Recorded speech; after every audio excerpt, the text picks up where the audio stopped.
Hello friends, नमस्ते। मैं आपकी दोस्त नर्स निशा एक बार फिर आपके सामने हाजिर हूँ कुछ और टिप्स के साथ। दोस्तों, आज ना मैं टीवी पर गोल्फ देख रही थी। एक बहुत इंटरेस्टिंग चीज जानते हैं गोल्फ में क्या होती है कि हर शॉट के लिए एक अलग क्लब होता है। दूर के शॉट के लिए अलग और नजदीक के शॉट के लिए अलग। लेकिन एक अच्छे गोल्फर को यह पता होता है कि कब कौन सा क्लब यूज करना है और वो कभी कंफ्यूज नहीं होता। ऐसे ही कई बार हमारे साथ भी होता है कि मेडिकल इमरजेंसीज आते ही हम बहुत कंफ्यूज हो जाते हैं। जैसे कि किसी को अगर चोट लगी है तो उसे आइस पैक दें या फिर उसकी गर्म सिकाई करें, यानी उसे हॉट कंप्रेशन दें। तो दोस्तों, आज का हमारा टॉपिक भी यही है कि चोट लगने पर कब हॉट और कब कोल्ड कंप्रेशन पेशेंट को दें। कंप्रेशन देना बहुत ईजी होता है, सेफ होता है और एक बहुत ही सस्ता मेथड होता है।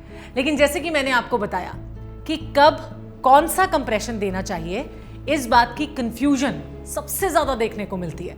आइस पैक फ्रेश इंजरीज में दिया जाता है, यानी जो ताजा चोट होती है, और हॉट कंप्रेशन जब मसल स्टिफ हो जाती हैं या फिर उनमें बहुत ज्यादा दर्द होता है तभी दिया जाता है। चलिए बात करते हैं अब आइस कंप्रेशन की। आइस कंप्रेशन एक ड्रगलेस थेरेपी या मेथड है जिससे पेशेंट को जल्दी आराम मिलता है। आइस कंप्रेशन स्वेलिंग, रेडनेस और फ्रेश इंजरीज के पेन को कम करता है। ये एक हेल्दी, नॉर्मल और एक बहुत ही नेचुरल प्रोसेस है। चलिए अब जानते हैं हॉट कंप्रेशन के बारे में। हॉट कंप्रेशन मसल की स्टिफनेस या उसके दर्द में दिया जाता है। हॉट कंप्रेशन बैक पेन, जोड़ों के दर्द और टेंशन को कम करता है। हॉट कंप्रेशन स्ट्रेस को भी काफी हद तक कम करता है। छोटी छोटी चोटों में या फिर तकलीफ में आइस और हॉट कंप्रेशन दोनों ही कारगर साबित होते हैं और दोनों ही काम करते हैं। लेकिन कुछ कंडीशंस ऐसी होती हैं जिसमें ये दोनों कंप्रेशन काम नहीं आते। जी हाँ, कभी कभी हॉट कंप्रेशन पेशेंट को सूट नहीं करते और आइस कंप्रेशन उसके दर्द को बढ़ा देते हैं। हॉट कंप्रेशन में अगर ज्यादा हीट हो तो वो पेशेंट को फायदा नहीं पहुंचा पाएगा, बल्कि पेशेंट इस मेथड से डरेगा या हीट ज्यादा होने पर उसकी स्किन को भी वो जला सकता है। और अगर किसी पेशेंट को जलन हो रही है तो हॉट कंप्रेशन उसकी कंडीशन को और ज्यादा खराब कर सकता है। आइस और हॉट कंप्रेशन दोनों को यूज करने के कुछ अलग अलग तरीके होते हैं। आइए अब उन पे बात करते हैं।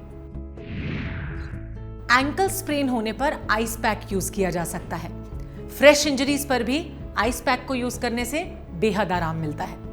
आइस पैक सीधा ना लगाएं, बल्कि उसके साथ एक टॉवल का यूज करें। एक बार में 20 मिनट से ज्यादा आइस पैक का यूज ना करें।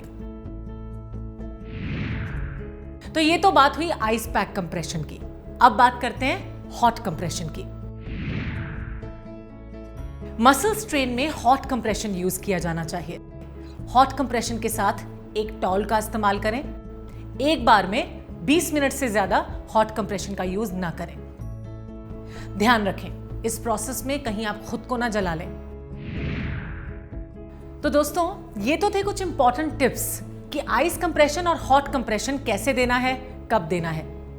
वैसे तो दोनों ही थेरेपीज अपनी अपनी जगह बहुत अच्छी हैं, लेकिन इस बात का पता होना बहुत जरूरी है कि किस पेशेंट को किस वक्त किस कंप्रेशन की जरूरत है, हॉट या कोल्ड, क्योंकि जरा सी भी गलत एप्लीकेशन पेशेंट पर उल्टा असर कर सकती है। तो इस बात का ध्यान रखें। और हाँ, अपने आसपास के लोगों में भी अगर कोई ऐसा प्रॉब्लम आपको नजर आता है जिसमें हॉट कंप्रेशन या कोल्ड कंप्रेशन की जरूरत होती है, तो आप उनको भी इस एप्लीकेशन के थ्रू अवेयर कर सकते हैं। अच्छा दोस्तों, अब मेरे जाने का वक्त हो गया है, यानी आप सबसे इजाजत लेने का वक्त हो गया है। हम फिर से आपसे मिलेंगे कुछ और टॉपिक्स और टिप्स के साथ। तब तक आप अपना बहुत अच्छे से ख्याल रखिए और अपने साथ साथ अपने आसपास के लोगों का, अपने परिवार वालों का भी ख्याल रखिए। Take good care of yourself and your family.